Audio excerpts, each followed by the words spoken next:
She left her marriage the same night. She found out she was pregnant after catching her billionaire CEO husband with her mom. How long? Cordelia's voice shattered the stunned silence, her hands trembling as she clutched the doorframe. The pregnancy test she'd been so excited to share still tucked in her purse. How long have you been sleeping with my mother?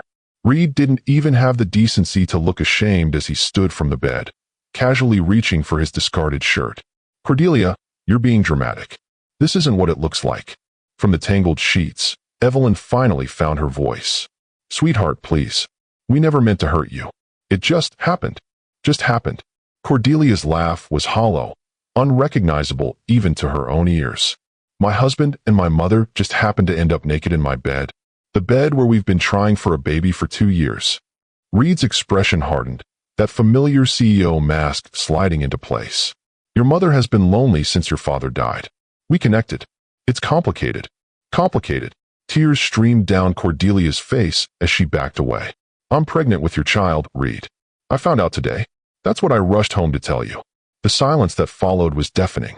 In that moment, Cordelia knew her life would never be the same again. Have you ever had your entire world collapse in a single heartbeat? That moment when betrayal cuts so deep it severs everything you thought was real? Today's story explores that very nightmare. When a woman discovers her husband and mother's ultimate betrayal on the same day, she learns she's carrying a child. If you've ever wondered how someone rebuilds after losing everything they trusted, stay with me for this powerful journey of heartbreak, survival, and unexpected strength. The pregnancy test had turned positive in an airport bathroom 3 hours earlier. Cordelia Hayes Maxwell had been washing her hands when she'd glanced at the test sitting on the edge of the sink, almost dropping her phone when she saw the 2 pink lines that had eluded her for so long. After 2 years of trying specialized fertility diets, tracking apps, and discussions about potential treatments, it had happened naturally during the 1 month they decided to take a break from the pressure. Oh my God, she whispered, picking up the test with trembling fingers. She'd only taken it as a formality before her business trip, never expecting a positive result. Now, standing in the sterile airport bathroom, with travelers moving around her, Cordelia felt her entire future shifting into place. Reed would be ecstatic. Her brilliant, driven husband had been talking about children since their second date, a dynasty, he'd called it. The Maxwell legacy continued through their children. Despite his demanding role as CEO of Maxwell Technologies, he'd promised to be a present father, different from his own distant dad. Cordelia abandoned her business trip on the spot, calling her assistant from the terminal to reschedule her meetings. This news couldn't wait. She wanted to see Reed's face when she told him, wanted to share this moment in person rather than over the phone. The drive from the airport to their Palisades estate took nearly an hour in midday traffic, but Cordelia barely noticed. Her mind raced with possibilities, nursery designs, name ideas, whether they'd have a boy with Reed's sharp green eyes or a girl with her curly dark hair. We're having a baby, she said aloud to herself, testing the words, a smile spreading across her face. Her hand drifted to her still flat stomach. Hello in there. We've been waiting for you. As she pulled through the security gates of their estate, Cordelia felt a flutter of excitement. Reed worked from home on Tuesdays, their attempt to maintain connection despite his crushing schedule. It was perfect timing. Perhaps they could celebrate over lunch, maybe call her mother later to share the news. Her mother, Evelyn, would be overjoyed. Since Cordelia's father died 5 years ago, Evelyn had been subtly hinting about grandchildren. She'd been a rock for Cordelia during the difficult fertility journey, always offering support and never pushing too hard despite her obvious desire for a grandchild. Cordelia parked her car and grabbed her purse, checking her reflection quickly in the rearview mirror. She dressed carefully that morning for her business meetings, a tailored navy dress that accentuated her slender frame, her dark hair pulled back in a sleek ponytail. Professional Cordelia, medical research director. Now she was switching roles to expectant mother, and the transformation made her giddy. The house was quiet as she entered through the front door, which was unusual. Normally Reed's video calls echoed through the vaulted ceilings, or their housekeeper would be running the vacuum. Today, there was just silence. Reed? She called out, setting her purse on the entryway table. Are you home? I have amazing news. No response. Perhaps he was in his soundproofed office at the back of the house. Cordelia made her way through the living room, noticing a woman's jacket draped over one of the chairs. Her mother's jacket. That wasn't entirely unusual. Evelyn lived just 20 minutes away and often stopped by, especially on Tuesdays when she knew Reed worked from home. They'd grown close over the years, which pleased Cordelia. Her family unit was tight-knit, supportive. Perfect, Cordelia thought. They could tell her mother together. As she approached the master bedroom, she heard voices, low murmurs, then her mother's distinctive laugh, the one that always reminded Cordelia of wind chimes. Cordelia smiled, reaching for the door handle. Then she paused. Something about the quality of the laughter made her hesitate. It wasn't Evelyn's usual laugh. This one was breathier, intimate in a way that triggered an instinctive alarm in Cordelia's mind. She pushed the door open slowly, silently. The sight that greeted her would be forever burned into her memory. Reed's naked back, her mother's manicured hands gripping his shoulders, both of them so engrossed in each other they didn't notice her standing in the doorway. The world tilted sideways. Cordelia must have made a sound, a gasp, a sob, because suddenly they were both looking at her, frozen in their betrayal. What followed was the confrontation that would end her marriage, her relationship with her mother, and the life she had carefully built over the past 3 years. But in that initial moment of discovery, all Cordelia could think about was the child growing inside her, a child who would be born into a family shattered by the two people who should have protected it most. "Your mother and I have been seeing each other for almost a year," Reed finally admitted after Cordelia's initial outburst, his voice clinical, as if discussing a business merger rather than the destruction of their marriage. "It started after the charity gala last spring. We never planned it. A year." Cordelia's voice cracked. "While I was taking fertility supplements and tracking my cycle and crying every month when my period came, you were sleeping with my mother?" Evelyn was sobbing now, clutching the sheet to her chest, her normally perfect makeup streaking down her face. "Cordelia, please. You don't understand. I've been so lonely since your father died, and Reed was there for me when you were busy with your research position." "Don't you dare," Cordelia said, her voice dropping dangerously low. "Don't you dare make this my fault." "No one's saying it's your fault," Reed said, now fully dressed, his composure regained. "But let's be realistic. Our marriage hasn't been perfect. You've been distant, focused on your career. Because you encouraged me to be." Cordelia shot back. "You said we were partners, that my research was important. Was that all a lie while you were what? Grooming my mother as my replacement?" "That's not fair," Evelyn interjected, now wrapping herself in Cordelia's robe, the final indignity. "Reed and I connected on a deeper level. We didn't mean for it to happen." Cordelia laughed, a sound devoid of humor. "A deeper level? He's my husband, mother. We were planning a family." Her hand went instinctively to her stomach. "I'm carrying his child." The room went silent. Reed's eyes widened, his gaze dropping to her midsection. "You're pregnant?" he asked, taking a step toward her. "Are you sure?" "Don't." Cordelia backed away. "Don't you dare act like you care now." "Of course I care." Reed's voice softened in a way that once would have melted her resolve. "This changes everything. We need to talk about this rationally, figure out." "Figure out what?" Cordelia interrupted. "How to explain to our child that daddy likes to sleep with grandma. How to co-parent while you two continue whatever sick relationship this is." "Cordelia, please." Evelyn was fully crying now, her voice thick with tears. "We can work through this. As a family." "Family."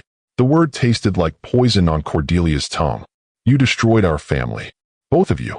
She turned to leave, her mind made up in that instant though she hadn't consciously formed a plan. "Where are you going?" Reed called after her. "We need to discuss this like adults." Cordelia turned back one last time, memorizing the scene, her husband and mother, the architects of her destruction, standing in the bedroom she'd lovingly decorated when they bought this house. The room where she'd hoped to raise their children, to build their future. "I'm leaving," she said simply, "and neither of you will ever see me or my child again." When the two people who should love you most commit the ultimate betrayal, where do you turn? Cordelia's world collapsed in an instant, but her story was just beginning. Stay with me to discover how one woman found the strength to walk away from everything she knew to protect the child growing inside her. Cordelia didn't remember the drive to Margot's apartment. Later, she would recall flashes, running a red light, nearly sideswiping a delivery truck, sobbing so hard at one point that she had to pull over until the shaking subsided. But the journey itself was lost to the fog of trauma that had descended the moment she'd opened that bedroom door. Margot Whitfield had been Cordelia's best friend since medical school. While Cordelia had veered toward research, Margot had pursued emergency medicine, developing the unflappable calm of someone who regularly dealt with life-or-death situations. That calm was exactly what Cordelia needed as she pounded on Margot's door, mascara streaking her face, barely able to form coherent sentences. "Whoa, COR, breathe," Margot said, pulling her inside the modest apartment. "Sit down before you fall down." "What happened?" "Reed, my mother." Cordelia managed between gasping sobs. Margot's brow furrowed. "Your mother? Is she okay? Did something happen to Evelyn?" "She's sleeping with Reed," Cordelia finally blurted out. "I caught them. In our bed." Margot's expression shifted from concern to shock to rage in the span of seconds. "What? Your mother and Reed? That's... Jesus, Cor." "It gets worse," Cordelia said, her hand going to her stomach in what was already becoming a protective gesture. "I'm pregnant. I found out today." "Oh my God," Margot whispered, sitting heavily beside Cordelia on the sofa. "Tell me everything." The story spilled out in disjointed pieces: the positive pregnancy test, the excitement, the devastating discovery, the confrontation. Margot listened without interrupting, only getting up once to bring Cordelia a glass of water and a box of tissues. "A year," Cordelia concluded, her voice now hollow from crying. "They've been having an affair for a year while I've been trying to get pregnant, while my mother has been giving me fertility advice and holding me when I cried each month." That's... Margot seemed at a loss for words, which was unusual for the typically articulate doctor. "I don't even know what to say. It's beyond betrayal. What do I do now?" Cordelia asked, suddenly feeling very small and lost. "I told them I was leaving, but I didn't think beyond that moment. Where do I go? How do I..." Her voice broke. "How do I have this baby alone?" "First of all, you're not alone," Margot said firmly, taking Cordelia's hands in hers. "You have me. Always. You can stay here as long as you need to figure things out. Reed will come looking for me," Cordelia said, "especially now that he knows about the baby. He's always talked about heirs, about the Maxwell legacy. He won't let me just disappear with his child." "Let me worry about that," Margot said, a steely determination in her voice. "Right now, you need to rest. You're in shock, and stress isn't good for the baby. We'll figure everything out tomorrow." Cordelia nodded, suddenly exhausted to her bones. "Thank you," she whispered. "I don't know what I'd do without you." "You'll never have to find out," Margot promised, pulling her friend into a tight hug. "Now, let me make up the guest room. Tomorrow we start building your new life." That night, Cordelia slept fitfully, waking from nightmares where she was searching for her baby in an empty house, while Reed and Evelyn laughed from behind locked doors. By morning, her momentary collapse had been replaced by a cold, clear resolve. She had a child to protect now. Every decision from this point forward would be made with that single priority in mind. Over coffee, herbal tea for Cordelia, they began to form a plan. "First things first," Margot said, pulling out a notepad in full doctor mode. "Finances. What's your situation?" "Complicated," Cordelia sighed. "Reed insisted we merge everything when we married. Joint accounts, joint investments. My salary from the Research Institute goes into our shared account. And your name is on the house? The cars. Everything is in both our names. But Reed's family money is what purchased most of it. And there's a prenup," Cordelia added. "It's actually quite fair. I get a percentage based on years married. But it would take months to fight for it. And I'd have to stay in contact with him." "What about your personal accounts from before the marriage? Did you close everything?" Cordelia thought for a moment. "Not everything. I have an old savings account from medical school. Reed wanted me to close it, but I kept it for sentimental reasons. It probably has about 10,000 in it." "That's a start," Margot nodded. "What about your mother? Does she have access to your accounts?" "No, but..." Cordelia trailed off, a new realization dawning. "I've been supporting her since Dad died. The monthly transfers to cover her mortgage, her living expenses, it all comes from our joint account. She's financially dependent on us. On Reed now, I suppose. Which gives her a strong motivation to side with him," Margot concluded grimly. "Okay, we need to move fast before either of them freezes you out."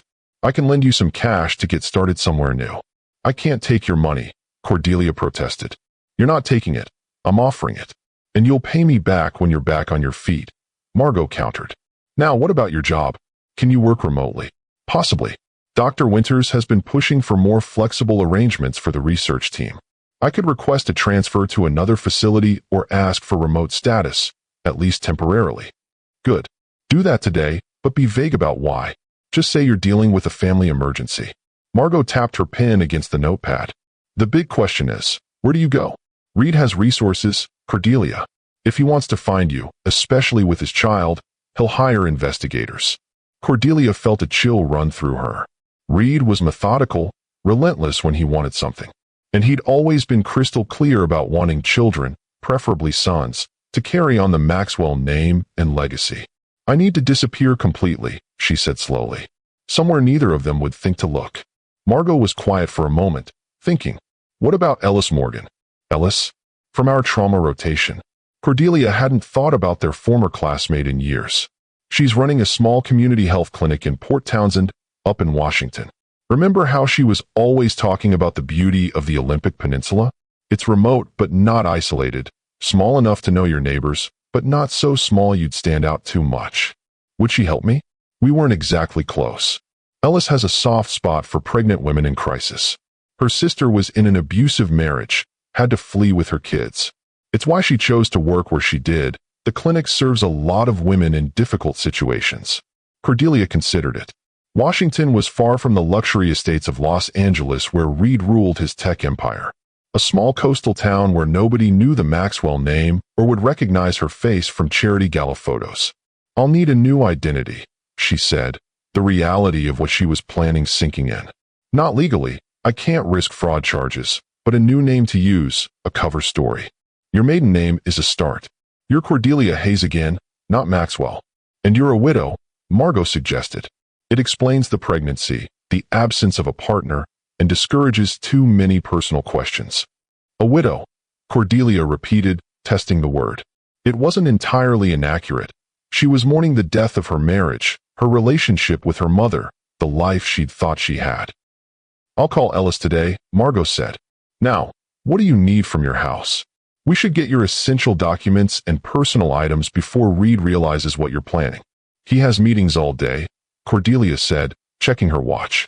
And my mother. She stumbled over the word, the betrayal still raw.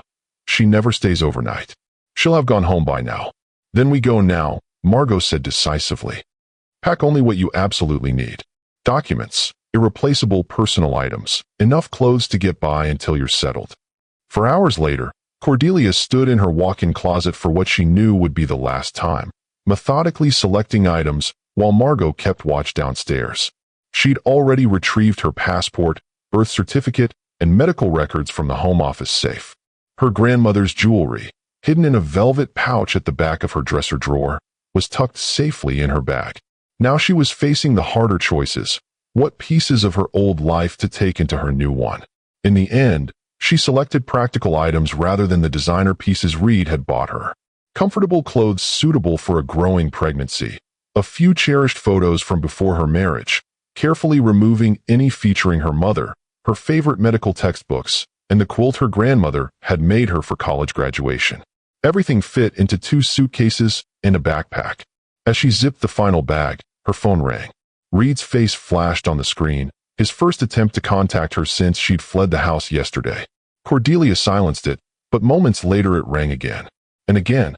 Finally, she answered, putting it on speaker so Margot could hear from the doorway. Where are you? Reed's voice was controlled, but with an undercurrent of anger. We need to talk about this rationally, Cordelia. There's nothing to talk about, she replied, surprised by the steadiness of her own voice. You're carrying my child, he said, as if that explained everything. Of course we need to talk. Whatever issues we have in our marriage, we can work through them. For the baby's sake. Issues in our marriage. Cordelia repeated incredulously. You've been sleeping with my mother for a year. That's not an issue, Reed. That's a complete betrayal of everything our marriage was supposed to be. People make mistakes, he said, his tone shifting to the persuasive cadence he used in business negotiations. Your mother and I got caught up in something neither of us intended. But that doesn't change the fact that we're having a baby together, Cordelia. My child deserves the Maxwell name, the opportunities that come with it. My child deserves a mother who respects herself enough not to stay with a man who could do something so vile, Cordelia countered, and deserves to be kept far away from a grandmother who would betray her own daughter. Don't be dramatic, Reed's voice hardened. Where are you? We should discuss this in person. I'm done discussing anything with you, Cordelia said. I'll have my lawyer contact you about divorce proceedings. Divorce? Reed actually laughed. Cordelia, be realistic. You're 3 years into a marriage with an ironclad prenup. You're pregnant with a Maxwell heir. Do you really think I'm going to let you just walk away? The threat was subtle but unmistakable. Margot made a slashing motion across her throat in the call. Goodbye, Reed, Cordelia said, and hung up.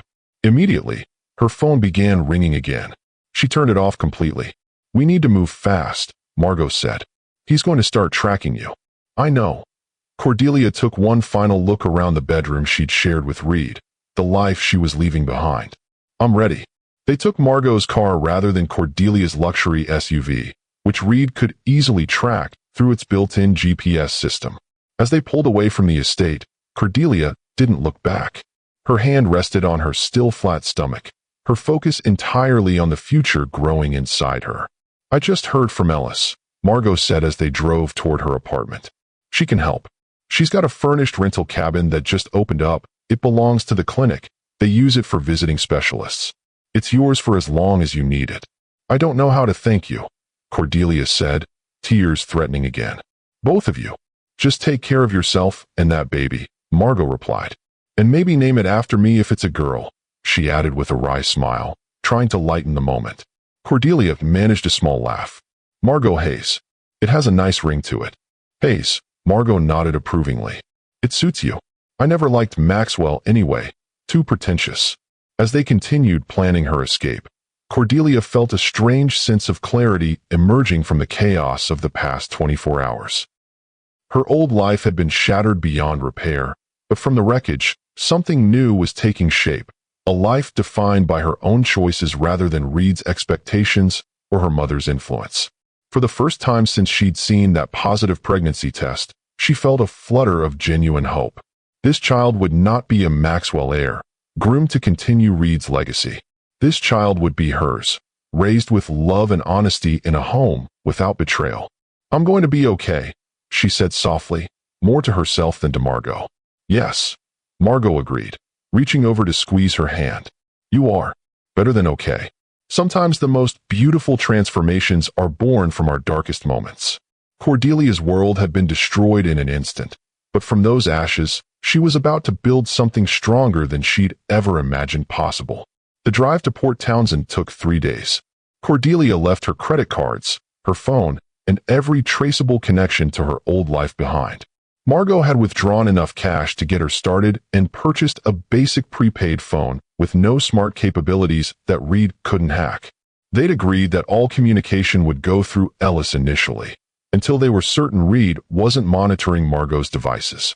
Ellis Morgan met them at the clinic after hours, her warm embrace making Cordelia realize how touch-starved she already felt after just 3 days on the run.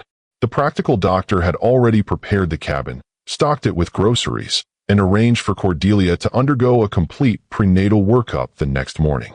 Thank you for this, Cordelia said as Ellis drove them to the cabin, tucked into a wooded area just outside town. I know we weren't close in medical school. Stop, Ellis interrupted gently.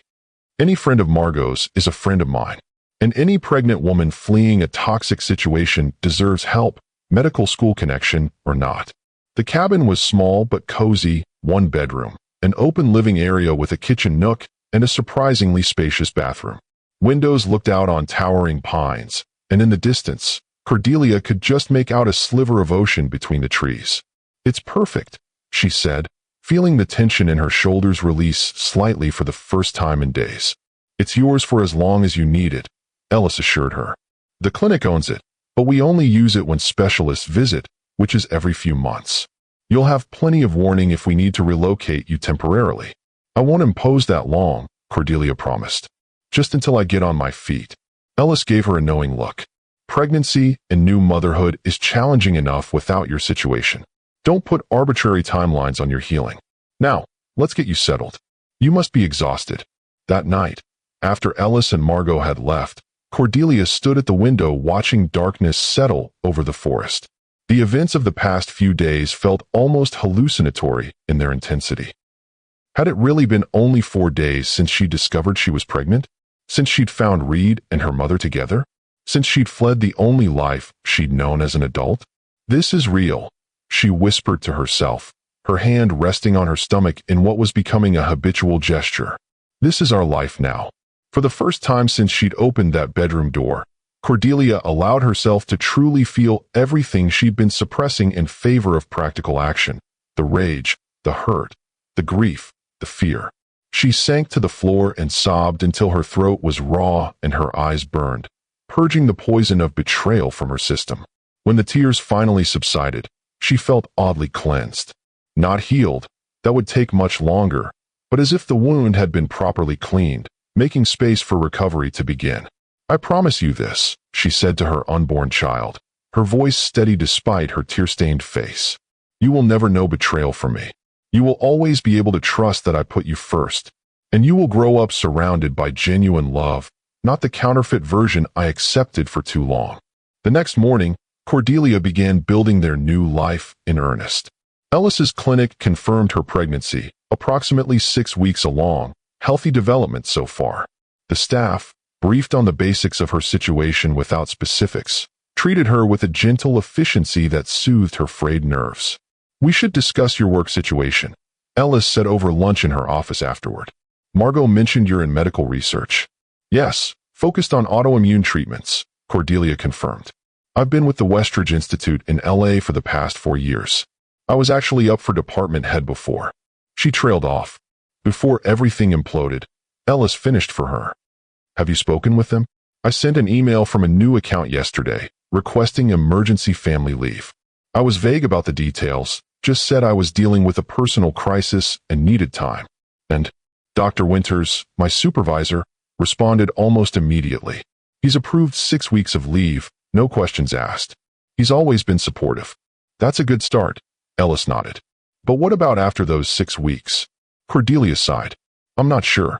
I love my work, and I've built a reputation in my field. Starting over completely would mean sacrificing years of research and connections. You don't necessarily have to start over, Ellis mused. Medical research can often be done remotely, especially data analysis and literature review. And there's a growing trend toward distributed research teams. You think I could continue my work from here? Cordelia asked, hope flickering. It's worth exploring. The isolation that helps you hide from your ex could actually be advantageous for focused research work. Ellis tapped her pen thoughtfully against her desk. And if you need institutional backing, the clinic has partnerships with several research hospitals. Not as prestigious as Westridge, perhaps, but legitimate.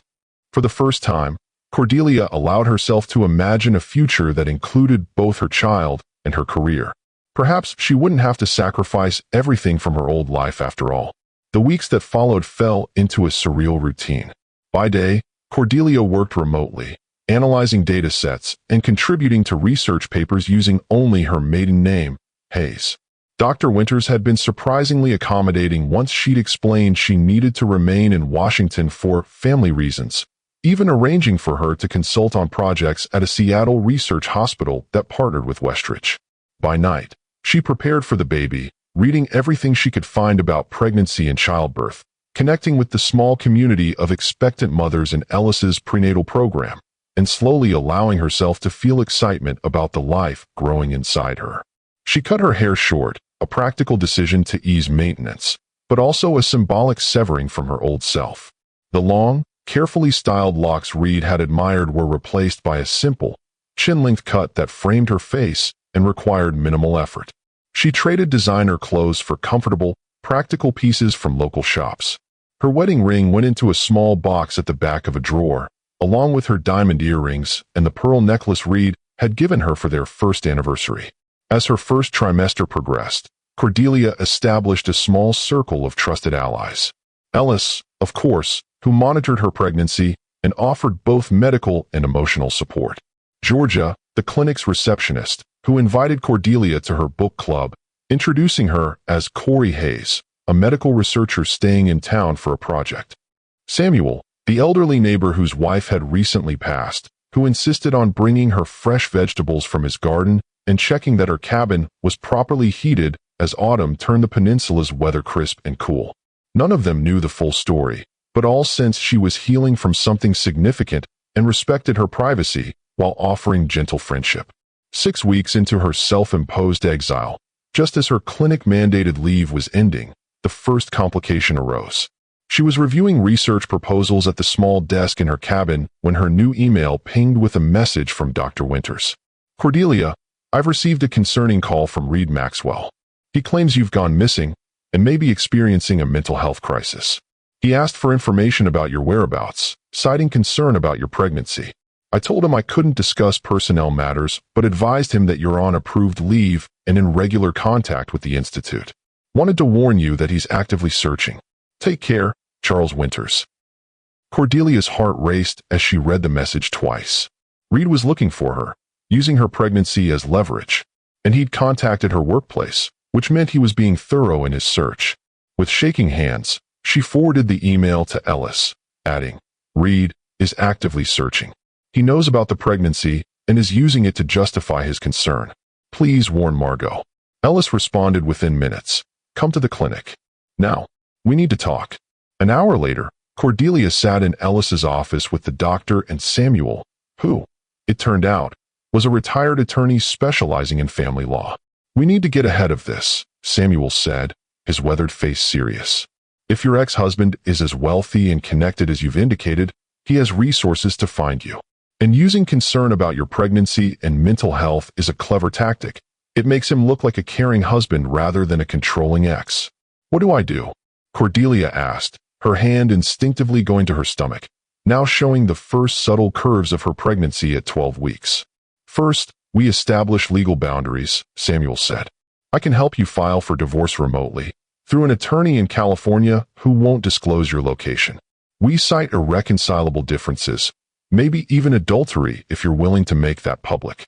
"I don't care if it's public," Cordelia said firmly, "but I don't want to use my mother's name specifically." "That's complicated." "Understandable," Samuel nodded. "The filing itself will give you some protection. It establishes that you left the marriage voluntarily and are of sound mind, countering any narrative he's building about your mental state." "What about the baby?" Ellis asked the question Cordelia was dreading. "In most states, he'll have legal rights as the father." "That's trickier," Samuel admitted. "Without a court-established custody arrangement, either parent technically has equal rights to the child after birth. But before birth, the mother's rights generally prevail, especially regarding medical decisions and privacy. So he can't force me to return before the baby is born?" Cordelia clarified. "It would be extremely difficult for him to do so legally," Samuel confirmed. "But after birth, he could file for custody or visitation, especially if he can prove paternity, which he can easily do with a DNA test," Cordelia sighed. "So eventually I'll have to deal with him." "Eventually," Ellis emphasized. "But right now, your priority is maintaining a safe, stress-free pregnancy. Legal battles can wait until you're physically and emotionally stronger." Samuel patted Cordelia's hand gently. "I have colleagues in California who specialize in high-conflict divorces involving wealthy individuals. They know how to protect their clients' privacy while navigating the legal system. Let me make some calls." As they continued discussing strategies, Cordelia felt the baby flutter inside her for the first time, a sensation like butterfly wings, so subtle she might have missed it if she hadn't been sitting still. Her hand flew to her belly, her eyes widening. "What is it?" Ellis asked, noticing the gesture. "Are you feeling unwell?" "No," Cordelia said, a smile breaking through her worry. "I just felt the baby move. For the first time." Ellis's face softened. "That's earlier than many first-time mothers notice. You must be very in tune with your body. Or the baby is trying to remind me what matters most," Cordelia said, the tiny movement centering her amid the chaos of planning. "Whatever happens with Reed, with the divorce, with everything, this child comes first. All my decisions need to protect this baby first and foremost." "That's the right priority," Samuel agreed. "And knowing that clarity of purpose will help guide us through the legal complexities ahead." By the time she returned to her cabin that evening, A plan was taking shape. Samuel would connect her with a California attorney who would file for divorce on grounds of adultery, without specifically naming Evelyn. The attorney would establish a secure communication channel for legal proceedings that couldn't be traced back to Washington. Ellis would document Cordelia's pregnancy and mental state, creating medical records that countered any claim of instability Reed might make. And Cordelia would continue building her new life one day at a time, focusing on her health, her work, and preparing for her child's arrival. That night, she wrote in the journal she'd started keeping for her baby. "I felt you move today, little one. Just the faintest flutter, like a whisper only I could hear." In that moment, everything became clearer. The path ahead is complicated, with legal and emotional hurdles I never anticipated facing alone. But I'm not really alone, am I? I have you. And somehow, knowing you're growing stronger each day gives me the strength to face whatever comes next. We're a team already, you and I. And together, we're going to build a life filled with honesty, trust, and genuine love.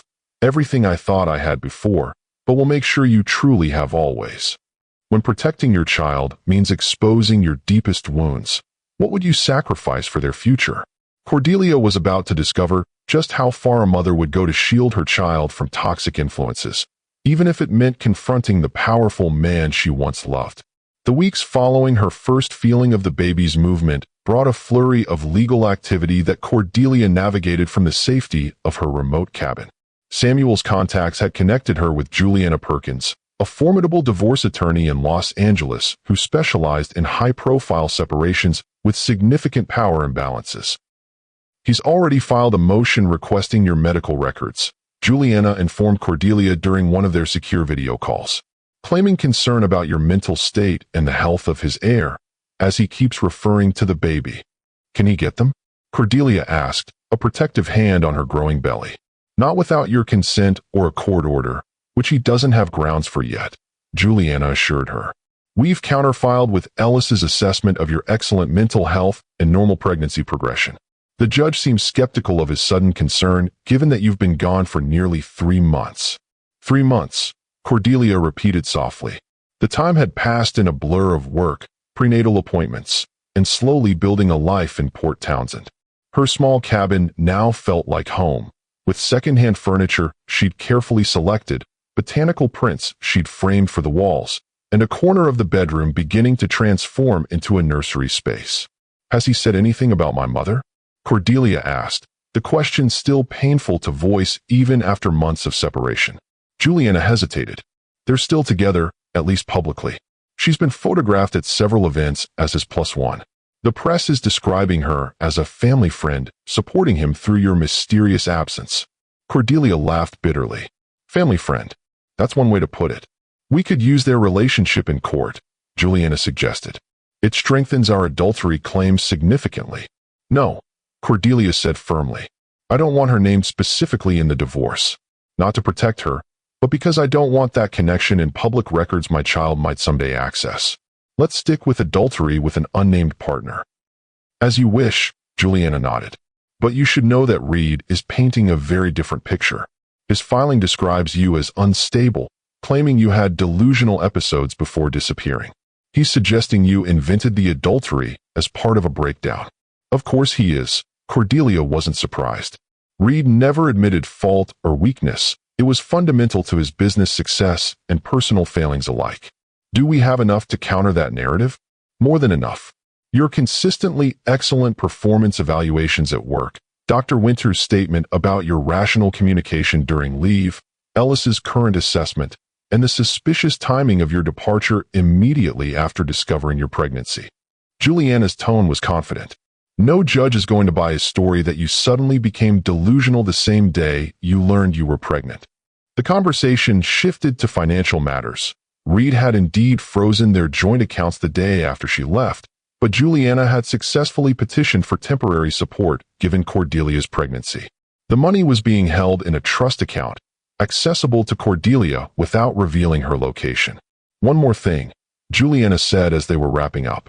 "He's hired investigators. High-end ones. They've been questioning Dr. Winters, your former colleagues, even the doorman at your building. Be careful about digital footprints, phone calls to old contacts, anything that might create a trail." I am, Cordelia assured her. I'm using secure connections for work, and I haven't contacted anyone from my old life except through encrypted channels Ellis set up. Good. Because Reed Maxwell isn't a man accustomed to losing.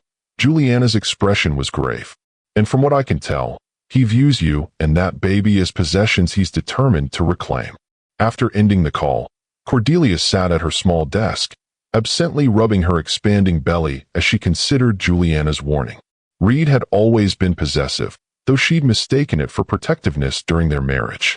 The way he'd insisted on joint accounts, on knowing her schedule, on accompanying her to important work functions, she'd interpreted it as interest in her life, not control of it. A knock at the door interrupted her thoughts. She opened it to find Bennett Park, the clinic's new doctor, holding a cloth grocery bag. Ellis sent me with your prenatal vitamins and some fresh bread from the bakery in town, he explained with an apologetic smile. She got called into an emergency delivery. Thanks, Cordelia said, accepting the bag. Would you like to come in for tea? It's getting cold out there. Bennett hesitated only briefly before nodding. Tea would be great, if you're sure I'm not interrupting. At nearly 5 months pregnant, Cordelia had grown used to the kindness of the small community that had embraced her. But Bennett's thoughtfulness went beyond neighborly concern. The young doctor had joined Ellis's clinic just weeks after Cordelia's arrival, relocating from a prestigious hospital in Chicago for reasons he hadn't fully explained. There was a gentleness to him that Cordelia found both comforting and slightly unsettling after Reed's intensity. Just finished a legal call, she explained, putting the kettle on. Nothing urgent. Divorce proceedings still moving forward? Bennett asked, settling at her small kitchen table. Slowly. My ex is fighting every step, using my pregnancy as leverage. She didn't elaborate. Bennett knew only the broad strokes of her situation, not the specifics involving her mother. That must be stressful, Bennett observed, his dark eyes concerned. How's your blood pressure been? Cordelia smiled at the immediate shift to doctor mode. Perfect at my last check. This little one seems remarkably resilient despite everything. She passed him a mug of herbal tea before sitting across from him, her hand instinctively resting on her belly. Babies often are, Bennett agreed, though their mothers should still prioritize rest and minimizing stress. I'm trying, she sighed. Work helps, actually. Focusing on research problems gives my mind a break from the personal ones. I saw your name on that autoimmune therapy paper that just came out in the Journal of Immunology, Bennett mentioned. Impressive work, especially under the circumstances. Cordelia felt a flush of pride. You read it. Of course. Medical immunology was my fellowship focus before I switched to family medicine. He took a sip of tea. The applications for your treatment protocol could be revolutionary for rural populations with limited access to specialists. The conversation shifted into comfortable medical territory, research methodologies, treatment applications, the challenges of implementing new protocols in underserved communities. For an hour, Cordelia felt like her old self, the researcher whose mind had once been her greatest source of pride and identity. I should let you get back to your evening, Bennett said finally, noticing the darkening sky outside. But I enjoyed this. It's refreshing to have someone to discuss immunology research with in our little town. I enjoyed it too, Cordelia admitted. Sometimes I miss the intellectual stimulation of the Research Institute. Video conferences aren't quite the same as impromptu discussions over coffee in the lab. Well, my office door is always open if you need a medical research sounding board, Bennett offered, standing to leave. Or, if you just want company that doesn't revolve around pregnancy and divorce. His kind smile triggered an unexpected flutter in Cordelia's chest, one that had nothing to do with the baby's movements. She quickly dismissed it. The last thing she needed was romantic complications while still legally married and building a new life. I might take you up on that, she said instead, keeping her tone light. The medical research part, at least. After Bennett left, Cordelia stood at the window watching his truck navigate the winding road back toward town, wondering why the simple conversation had left her feeling more centered than she had in weeks. Perhaps it was just the normalcy of it, being seen as Dr. Hayes the researcher rather than Cordelia the pregnant divorcee in hiding.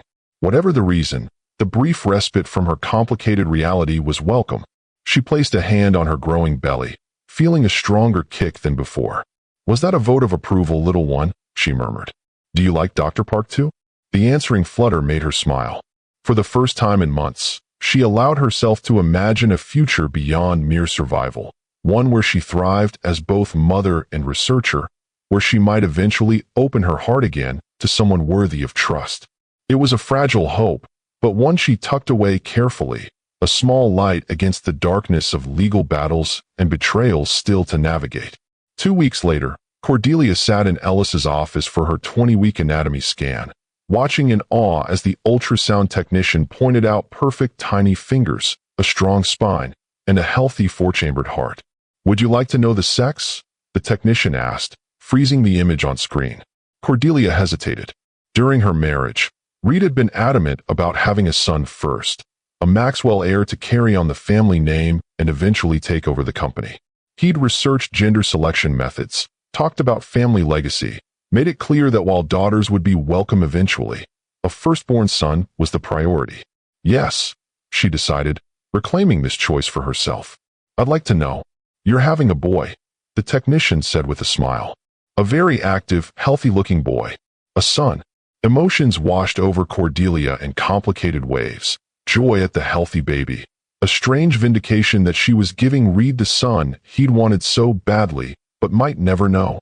And a renewed determination to raise this child with values opposite to the Maxwell legacy of ambition at any cost. "A boy," she repeated softly, watching him move on the screen. "Hello, little man." After the appointment, Ellis found Cordelia sitting in the clinic's small garden, still processing the news. "Everything okay with the scan results?" Ellis asked, settling beside her on the bench. "Perfect," Cordelia assured her. "He's healthy and developing right on schedule." Ellis noted.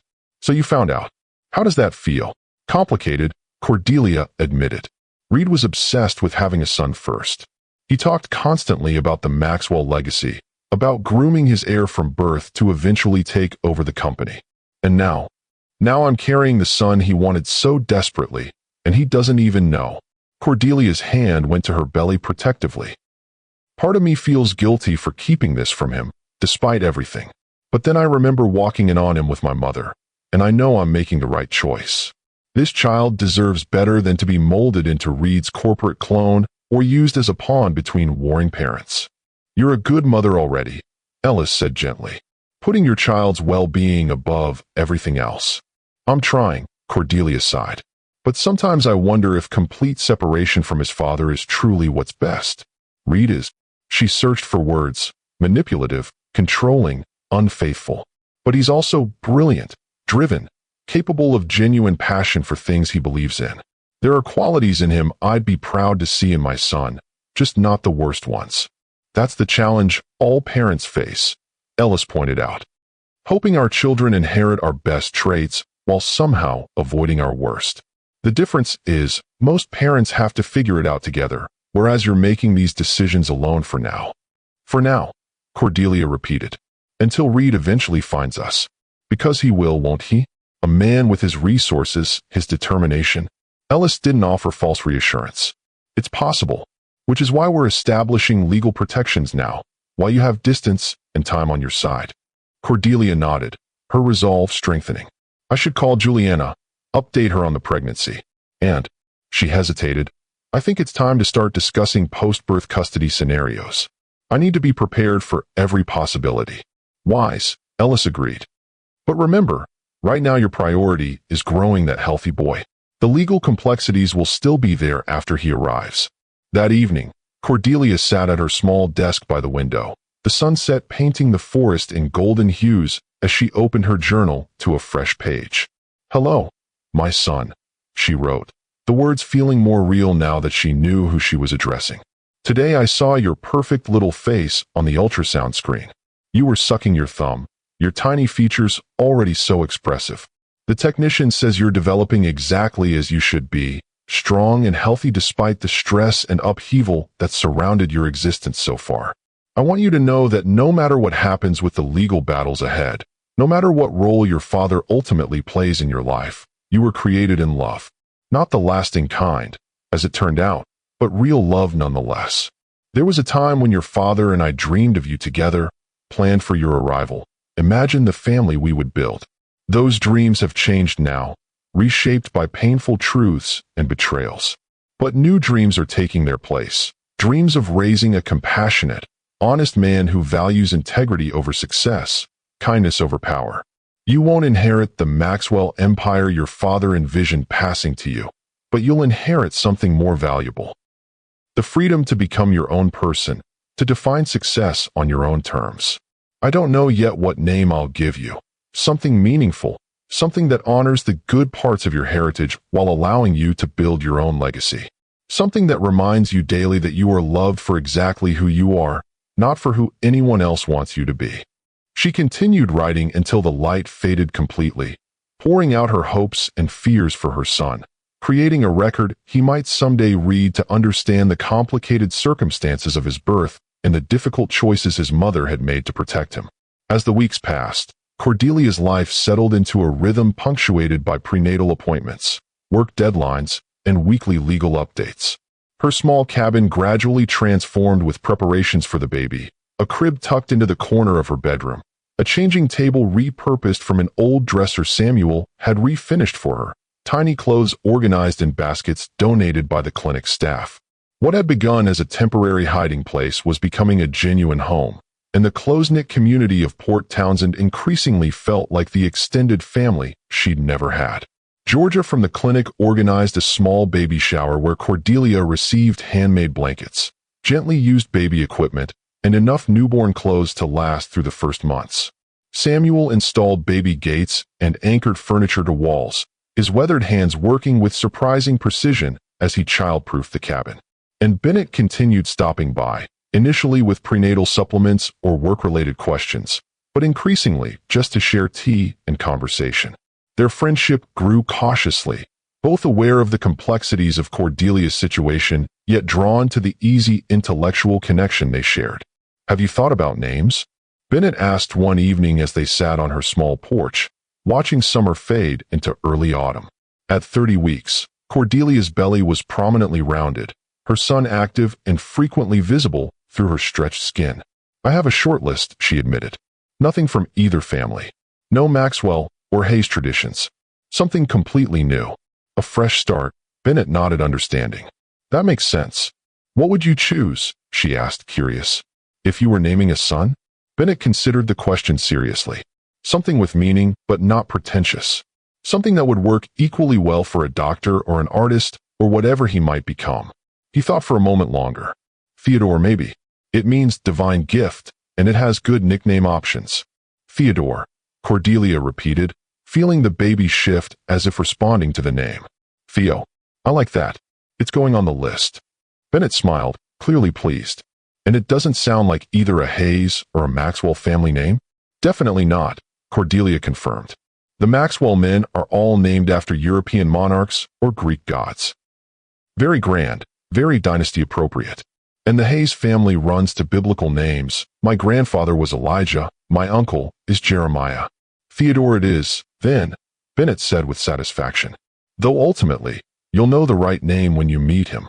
The comfortable silence that followed was interrupted by Cordelia's secure phone ringing, the line reserved for legal communications. She answered quickly, recognizing Juliana's number. "Cordelia, we have a situation," her attorney said without preamble. "Reed's filed an emergency motion claiming he's received credible information that you're in Washington state. He's requesting the court compel disclosure of your exact location for a welfare check." Cordelia's blood ran cold. "How? How could he know?" "We're trying to determine that." Juliana's voice was grim. "Have you had any contact with mutual acquaintances? Used credit cards? Anything that might have created a trail?" "No, nothing," Cordelia insisted, her mind racing. "I've been completely off-grid except for the secure channels Ellis set up."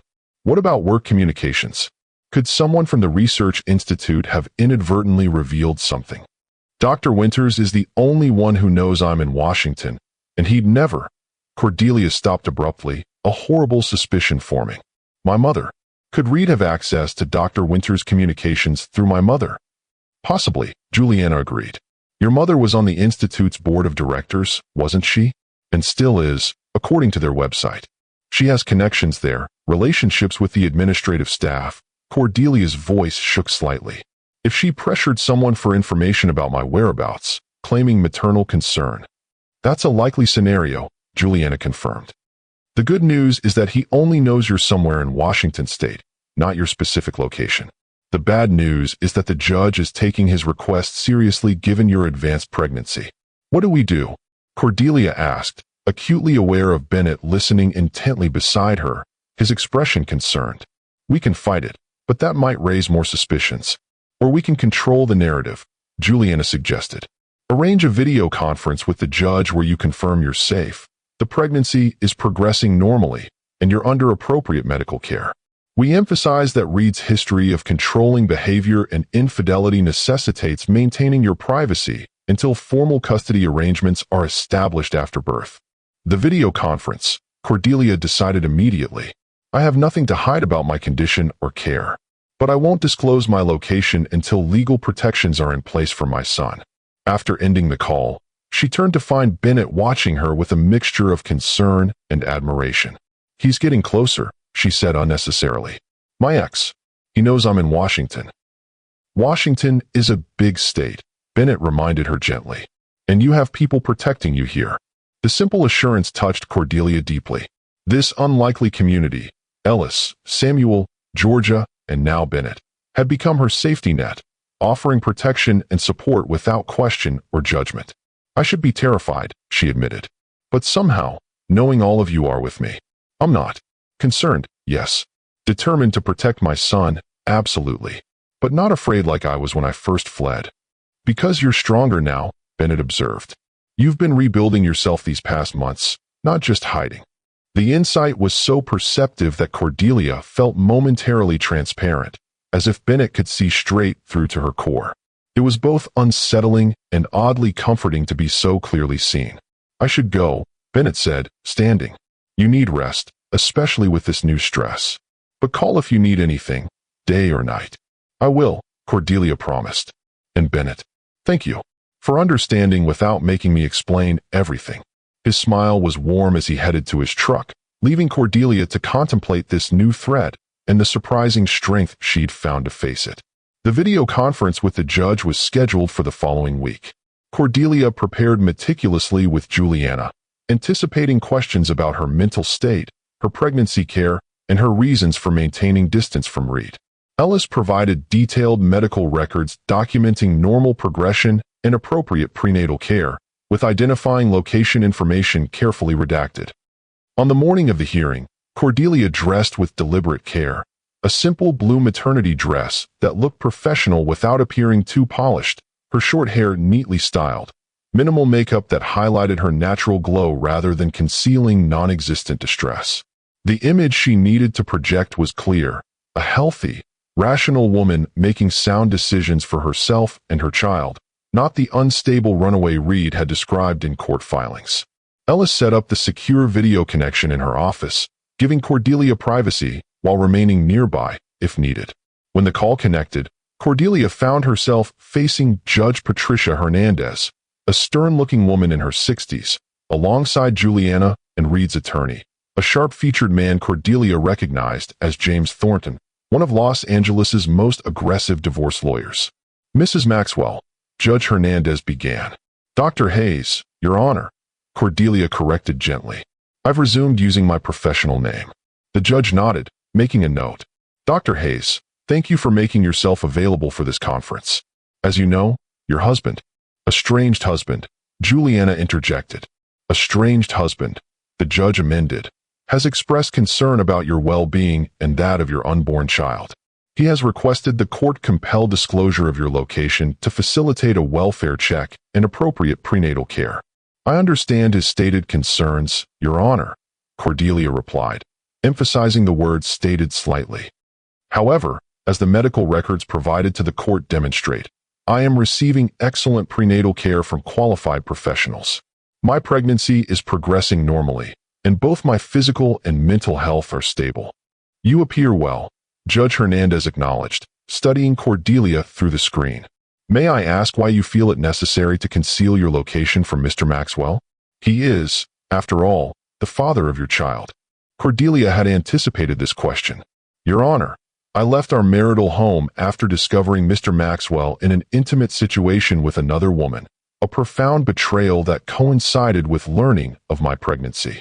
Given the emotional trauma of that discovery and Mr. Maxwell's subsequent attempts to control my movements and medical decisions, I chose to relocate somewhere I could focus on my health and the well-being of my child without additional stress. She's being deliberately vague, Your Honor, Thornton interrupted. Dr. Hayes has a history of jealousy and emotional instability that preceded this alleged incident. Mr. Maxwell has been deeply concerned about her mental state, especially given her family history of postpartum depression. Objection, Juliana cut in sharply. There is no documented history of emotional instability in Dr. Hayes's medical records, and the alleged incident of infidelity is supported by hotel receipts and text messages already submitted to the court.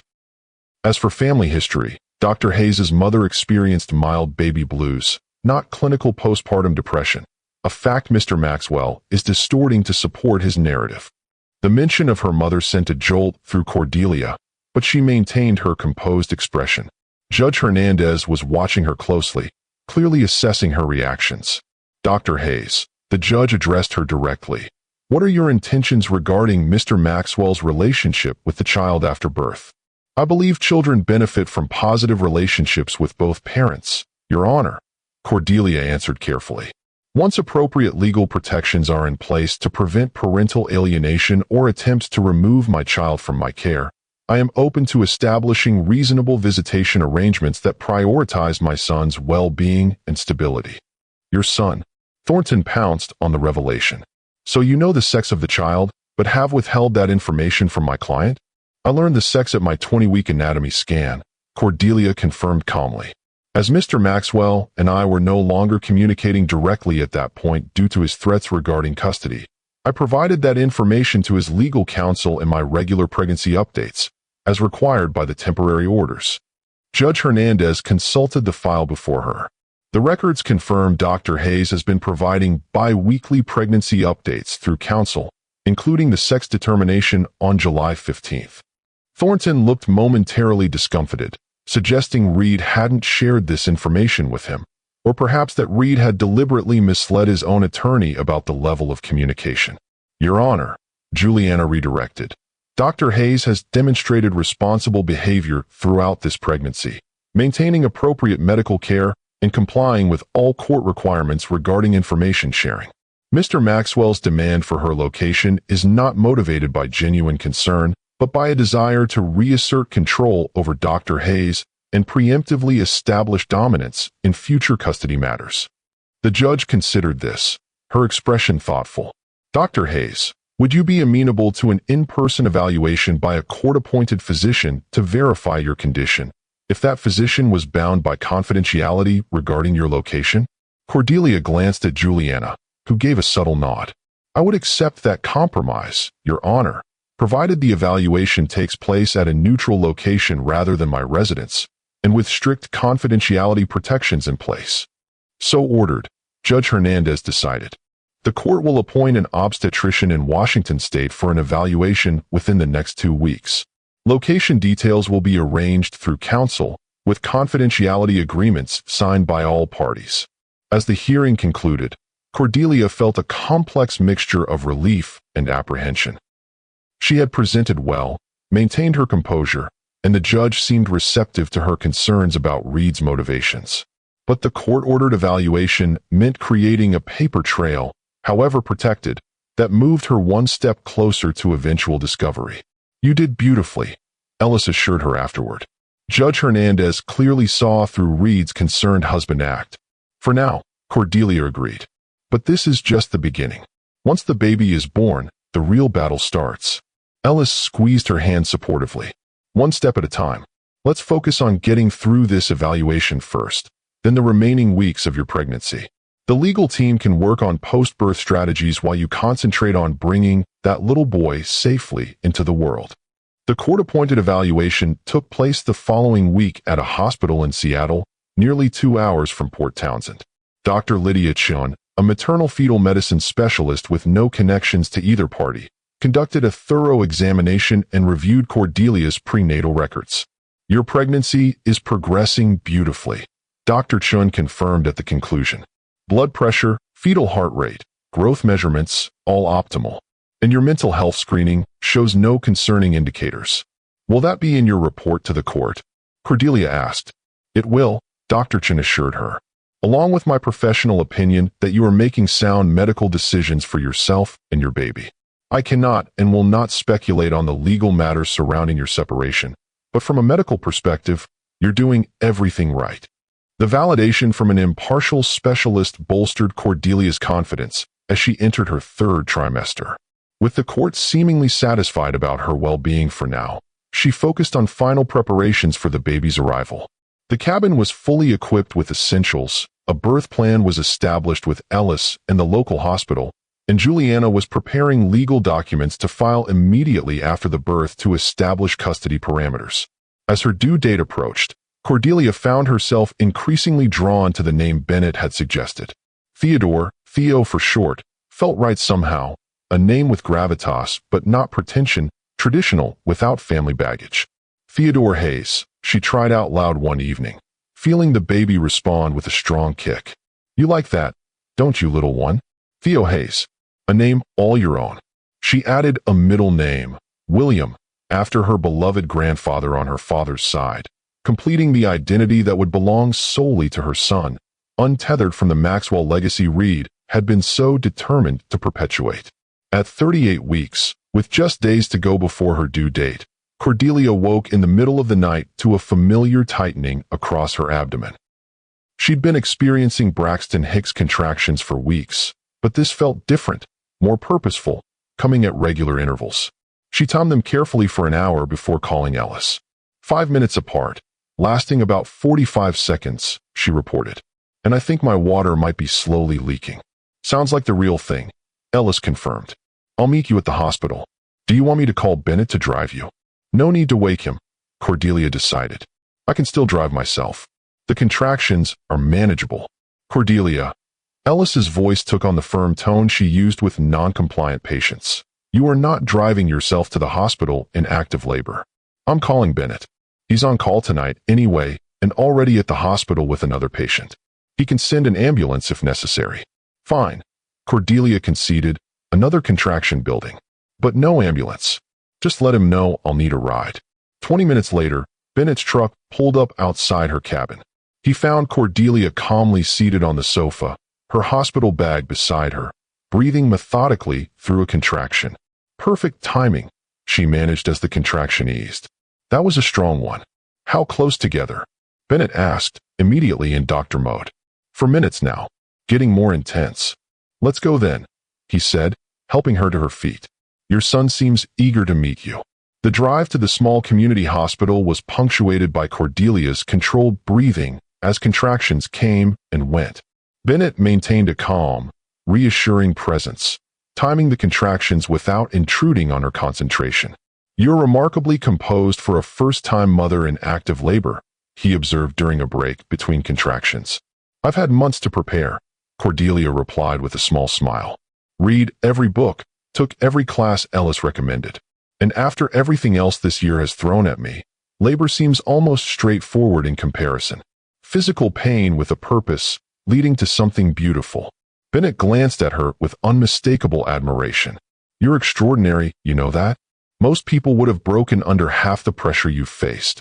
Not broken, Cordelia corrected as another contraction began. Just transformed. Into someone stronger than I knew I could be. At the hospital, Ellis was waiting with the labor and delivery team. Cordelia's labor progressed rapidly, her body seemingly as efficient in childbirth as in everything else. For hours after arrival, with Ellis's steady guidance and a nurse named Maya providing additional support, Cordelia delivered her son with 3 determined pushes. He's here, Ellis announced, placing the squirming, crying infant on Cordelia's chest. Your beautiful boy. Time seemed to stop as Cordelia gazed down at her son for the first time. His tiny face was scrunched in protest at the bright new world, his fists waving angrily as he wailed his displeasure. Despite the vernix still coating his skin and the slight cone shape to his head from the birth canal, she could already see hints of his parentage, Reed's strong chin, her darker coloring. "Hello, Theodore," she whispered, tears streaming down her face. "Hello, my brave little Theo. I've been waiting for you." The newborn's cries settled at the sound of her voice, his eyes squinting open briefly before closing again, his tiny body relaxing against her skin. The profound love that washed over Cordelia in that moment was unlike anything she had ever experienced. Fierce, protective, all-encompassing. "We did it," she told him, stroking his damp hair with a gentle finger. "Just you and me. And we're going to be okay." Ellis allowed mother and baby this uninterrupted bonding time, completing the necessary post-delivery procedures with minimal disruption. When she finally needed to take Theo for his newborn assessment, Cordelia reluctantly released him, watching anxiously as Ellis carried him to the warming table. "Perfect APGAR scores," Ellis reported as she examined him. 8 pounds, 2 ounces, 21 inches long. Absolutely healthy in every way. "He's beautiful," Maya the nurse agreed, wrapping Theo in a soft blanket before returning him to Cordelia's arms. "And he looks just like his mama." The simple comment brought unexpected comfort. Despite the unmistakable Maxwell features Cordelia could identify, to an objective observer, Theo resembled her more than Reed. It was a small victory, but one she cherished in that moment. Hours later, settled in a private recovery room with Theo sleeping peacefully in the bassinet beside her bed, Cordelia made the call she'd been both dreading and anticipating.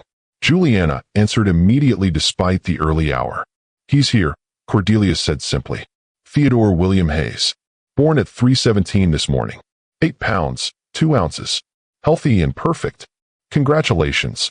Juliana's genuine warmth came through despite the professional tone. "I'll file the birth certificate paperwork with your chosen name immediately, along with the emergency custody motion we prepared. Do you want to proceed with notifying Reed as we discussed?" "Yes," Cordelia confirmed, gazing at her sleeping son. "He deserves to know his child has been born safely, even if I'm not ready for direct contact. Send the official notification through legal channels, with the photo we discussed." The strategy they developed was careful, acknowledging Reed's paternity and providing proof of Theo's healthy birth via a single professional photo, while maintaining the legal barriers that protected Cordelia's location and primary custody until court-ordered arrangements could be established. "And the other matter?" Juliana asked delicately. "My mother," Cordelia sighed, the pain still sharp despite the months of separation. "No, don't notify her. She made her choice when she continued her relationship with Reed after I left. She doesn't get to be part of Theo's life until she demonstrates she can be trusted, which may be never." After ending the call, Cordelia reached into the bassinet to gently stroke Theo's perfect cheek. He stirred slightly, his tiny mouth making suckling movements in his sleep. "It's just you and me for now, little one," she whispered. "But we're surrounded by good people who care about us. And someday, when it's safe, we'll figure out what role your father plays in your life. I promise I'll always do what's best for you, even when it's difficult, even when it breaks my heart." The first 2 weeks of Theo's life passed in the blur of newborn care, feeding, changing, brief periods of alertness, and the precious moments of sleep Cordelia managed between his needs. Ellis checked on them daily. Samuel brought homemade meals, and Georgia organized a rotation of clinic staff to help with household chores while Cordelia recovered and bonded with her son. Bennett visited regularly, initially for professional postpartum checks, but increasingly just to sit with Cordelia, holding Theo while she napped or showered, discussing everything from the latest medical research to the changing autumn colors visible from her cabin windows. "He's thriving," Bennett observed one afternoon as Theo nursed contentedly, his tiny hand pressed against Cordelia's skin. "And you seem to be adapting to motherhood remarkably well." "It feels natural," Cordelia admitted. "More natural than I expected, given how unnatural our circumstances are. When I'm with him, everything else fades away. The divorce, the legal battles ahead, even the betrayal that started it all. It's just us, figuring out our new life together." "That's how it should be," Bennett smiled. "These early weeks are precious. The legal complications will still be there when you're ready to face them." But the legal complications intruded sooner than expected. When Theo was just 3 weeks old, Juliana called with concerning news. "Reed's filed for emergency custody," she reported grimly. "He's claiming that your continued concealment, of his son constitutes parental alienation and demanding immediate supervised visitation pending a full custody hearing. He can't possibly think a court will remove a 3-week-old from his nursing mother, Cordelia protested, instinctively clutching Theo closer as he slept in her arms. No, but he might succeed in forcing disclosure of your location and establishing court-mandated visitation, even for an infant, Juliana explained. His lawyers are arguing that bonding with both parents from birth is critical to development, and that your actions demonstrate an intent to prevent father-child attachment. What are our options? Cordelia asked, her mind racing. We counter with our own emergency motion citing your recent childbirth, the established breastfeeding relationship, and Reed's documented history of controlling behavior as reasons to maintain the status quo until Theo is at least 3 months old, Juliana proposed. We offer video visitation in the interim, gradually transitioning to in-person supervised visits at a neutral location once you're physically recovered and Theo has a more established routine. Will that work? It's reasonable enough that most judges would be inclined to grant it, especially given your consistent willingness to establish appropriate contact once safety measures are in place, Juliana assured her. The problem is that Reed isn't being reasonable. He's escalating, Cordelia, and he's using resources most estranged husbands don't have. What do you mean? His investigators, Juliana's voice lowered. They've been questioning doctors throughout Washington who specialize in high-risk pregnancies, showing your photo, claiming to be concerned family members. And there are reports they've been focusing increasingly on the Olympic Peninsula region. The chill that ran through Cordelia had nothing to do with the autumn air outside her cabin. He's getting closer. Yes, Juliana confirmed. Which means we need to be proactive. I recommend we approach the court first, requesting a structured reintroduction plan that acknowledges Reed's paternal rights while protecting your autonomy and Theo's stability. If we demonstrate reasonableness, the judge is more likely to view Reed's aggressive tactics unfavorably. Do it, Cordelia decided, looking down at her sleeping son. Draft whatever you think gives us the best protection while still appearing cooperative. After ending the call, Cordelia sat in the rocking chair by the window, watching the October rain pattering against the glass as Theo slept peacefully against her chest. The precarious peace she'd established in Port Townsend was threatened now, the protective bubble around her and Theo growing thinner by the day. She knew with increasing certainty that a direct confrontation with Reed was inevitable.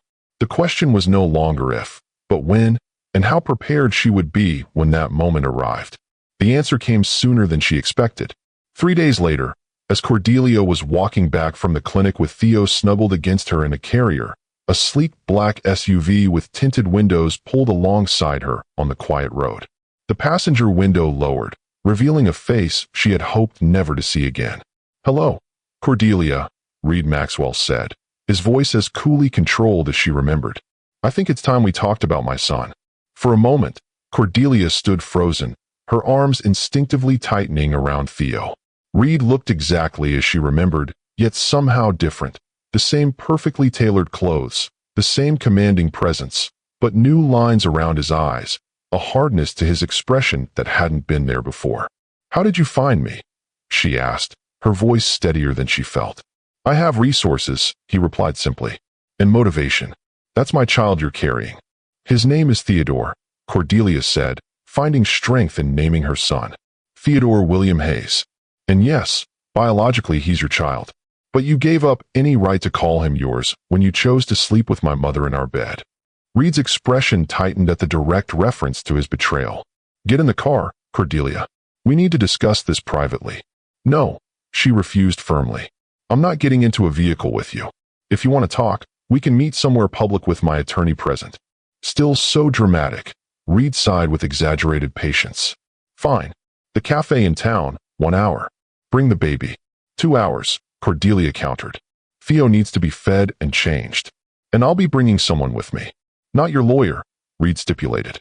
"This stays between us for now." "Not my lawyer," Cordelia agreed. "But I won't be alone." Reed considered this, his calculating gaze moving between her face and the bundle strapped to her chest. 2 hours. Don't make me come looking for you again." As the SUV pulled away, Cordelia released the breath she'd been holding, her hands shaking as she checked that Theo was still sleeping peacefully, undisturbed by the encounter. She pulled out her phone and made 2 calls in quick succession, first to Bennett, then to Ellis. Both responded immediately to the urgency in her voice, and within 30 minutes, they were gathered in Ellis's office at the clinic, Theo now awake and nursing as Cordelia explained the situation. "You can't meet him alone," Ellis insisted, her normally calm demeanor giving way to protective anger. "Reed Maxwell is a controlling, manipulative man who's been hunting you down for months. This could be a trap." "I don't intend to be alone," Cordelia assured her. "That's why I called Bennett." Reed specified no lawyers, but he doesn't know Bennett. "Having a doctor with me gives me medical backup if needed, while appearing less confrontational than legal representation." Bennett nodded his understanding. "I'll stay calm, professional, and focus on Theo's well-being if questions arise." "But Cordelia, Ellis is right about the potential risks. What's to stop him from trying to take Theo by force once he has you both in a public place?" Several things. Cordelia had already considered this. First, Reed is obsessed with public image. Creating a scene in the town cafe would generate exactly the kind of attention he avoids. Second, legally he'd be committing parental kidnapping since I have temporary sole custody pending court hearings. And third, she added with grim determination, "I will not let him take my son. Period." The fierce maternal protection in her voice left no room for doubt.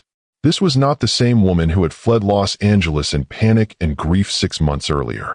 This was a mother prepared to fight with everything she had. "We should have backup regardless," Ellis insisted. "I'll call Samuel. He can sit at another table, appear to be a random patron. And I'll alert Georgia to have her phone ready to call the sheriff at the first sign of trouble." "Agreed," Cordelia nodded. "But I need to face him, Ellis. Continuing to hide will only escalate the situation. Better to establish boundaries now, on my terms, than wait until he forces a confrontation on his." 2 hours after the roadside encounter, Cordelia entered the town's busy cafe with Theo secured in his carrier against her chest and Bennett walking protectively beside her. She dressed carefully, practical nursing accessible clothes rather than anything that might suggest she'd prepared specially for this meeting. Her short hair was simply styled, her face bearing only minimal makeup. The message was clear. This was her everyday life now, not a special occasion warranting extra effort. Reed was already seated at a corner table, his expensive suit and commanding presence drawing curious glances from the local patrons. His eyes fixed on Cordelia immediately, narrowing slightly when he registered Bennett's presence beside her. "I said alone," he remarked coldly as they approached. "You said no lawyers," Cordelia corrected, sliding into the seat across from him. "This is Dr. Park, Theo's pediatrician. Given that this conversation concerns a 4-week-old infant, having medical expertise present seemed prudent." Reed's gaze shifted to Bennett, assessing him with the calculated precision he applied to business competitors. Bennett met his stare evenly, his expression professionally neutral despite the tension radiating between them. "Fine," Reed conceded, his attention returning to the carrier strap to Cordelia's chest. "I want to see my son. His name is Theodore," Cordelia reminded him, carefully unbuckling the carrier. "Theo for short." She lifted the sleeping infant out, cradling him so Reed could see his face. Despite her determination to remain emotionally detached, something twisted painfully in her chest as she watched Reed see his son for the first time. The hard lines of his face softened momentarily, a flash of genuine emotion breaking through his controlled exterior. "He looks like me," Reed observed quietly, reaching out a finger toward Theo's cheek. Cordelia instinctively pulled back slightly. "Medical clearance first. Dr. Park can verify you don't have any contagious conditions before you touch a newborn." It was a reasonable precaution that also served to establish her authority as Theo's primary protector. Reed's jaw tightened, but he submitted to Bennett's brief questioning about recent illnesses and hand sanitizing before being allowed to touch his son. "He's perfect," Reed said, his finger gently tracing Theo's small features. "Exactly what I imagined our child would be." "What do you want, Reed?" Cordelia asked directly, wanting to move past the false sentimentality. "Why track us down rather than working through legal channels?" Reed's expression hardened again, the businessman replacing the momentarily affected father. Legal channels were getting me nowhere. You've been hiding my son from me for months, Cordelia. What did you expect? I expected you to respect the temporary court orders while we established a reasonable custody arrangement, she replied evenly. Instead, you hired investigators to hunt me down, frightening a woman who was first pregnant and then caring for a newborn. You left me no choice, Reed countered. You disappeared without warning, taking my heir with you. After finding you in bed with my mother, Cordelia reminded him, her voice low but intense. After discovering that the two people I trusted most had been betraying me for months while I was undergoing fertility treatments, blaming myself for our inability to conceive. Reed had the grace to look momentarily discomfited, but recovered quickly. That situation was unfortunate, but it doesn't justify depriving me of my son, the Maxwell name and legacy. Stop, Cordelia interrupted. Just stop. Theo is not a Maxwell. Legally, medically, in every way that matters, he is Theodore William Hayes. He will not be a pawn in your corporate dynasty plans or a band-aid for your damaged marriage. Our marriage isn't over yet, Reed pointed out. The divorce isn't final. It is over, Cordelia stated firmly. It ended the moment I found you with my mother. The legal formalities are just paperwork. Reed studied her face, seeming to truly see the changes in her for the first time. The confidence, the unwavering resolve, the absence of the deference she had once shown him. You've changed, he observed. Yes, she agreed simply. Motherhood will do that. So will betrayal. So will rebuilding your life from scratch. Theo began to stir in her arms, making the small rooting motions that signaled hunger. Cordelia adjusted her position, preparing to nurse him. Not here, Reed said sharply, glancing around the cafe. Yes, here, Cordelia countered calmly. He's hungry, and I feed my son when he needs it, wherever we happen to be. I use a cover for privacy, but I don't hide natural infant feeding to make others comfortable. Without waiting for further objection, she draped a light muslin cloth over her shoulder and positioned Theo to nurse, maintaining eye contact with Reed throughout to make clear this was non-negotiable. Bennett, who had remained silent during the exchange, spoke up. Perhaps we should discuss practical next steps while Theo is feeding. Dr. Hayes has indicated willingness to establish appropriate visitation once certain conditions are met. What conditions? Reed demanded, his attention shifting reluctantly from the nursing baby to Bennett. Legal recognition of Theodore's name as chosen by his mother, Bennett began, reciting the points Cordelia had outlined earlier. Formal custody arrangements that acknowledge Dr. Hayes as primary caregiver with liberal but structured visitation for you. Agreement that Theo will not be removed from Washington State without mutual consent until he's at least 1 year old. And supervised visits initially, transitioning to unsupervised as trust is established. Supervised? Reed's voice rose slightly. I'm his father, not some criminal needing supervision. You're also a stranger to him, Cordelia pointed out. He's 4 weeks old, exclusively breastfed, and has never been separated from me. Gradual introduction is healthiest for his development. This is ridiculous, Reed said dismissively. I have rights. Yes, you do, Cordelia acknowledged. And I'm offering a reasonable path to exercising those rights in a way that prioritizes Theo's well-being.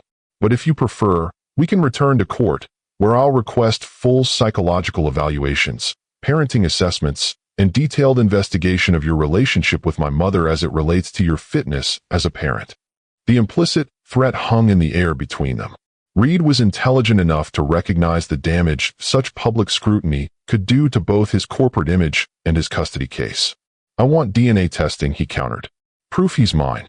Already arranged, Cordelia said. Dr. Park can collect your sample today, with results in approximately 2 weeks. Reed's eyes narrowed. You've thought of everything, haven't you? I've had months to prepare for this moment, Cordelia replied. While you were busy with my mother and your corporate empire, I was focused solely on protecting my child. Our child, Reed corrected automatically. Biologically, yes, Cordelia conceded. But being a father is about more than genetics, Reed. It's about choices, priorities, trustworthiness. You'll need to demonstrate all of those before you're truly Theo's father in any meaningful sense. For the first time, uncertainty flickered across Reed's confident expression.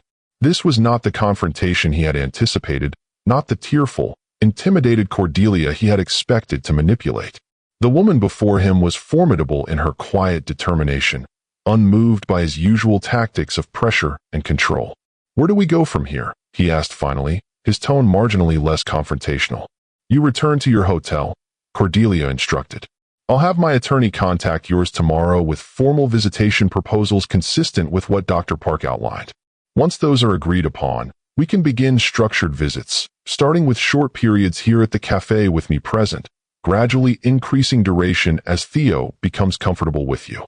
"And if I don't agree to your terms?" Reed challenged. "Then we continue through the courts," Cordelia replied calmly, "where I will present evidence of your affair with my mother, your aggressive pursuit tactics, and expert testimony regarding the developmental needs of newborns. You'll eventually get some form of visitation, but it will be more restricted, more supervised, and more damaging to your public image than what I'm offering privately."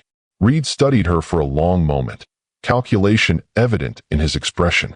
"You really aren't afraid of me anymore, are you?" "No," Cordelia confirmed. "I'm too busy being Theo's mother to waste energy on fear. But I am determined to protect him, even from his own father if necessary."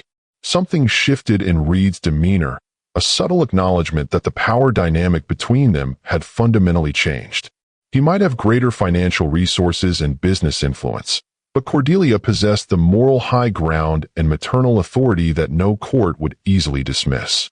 "I'll review your proposal," he said finally. "Have your lawyer send it to Thornton tomorrow. One more thing," Cordelia added as Theo finished nursing and she carefully burped him.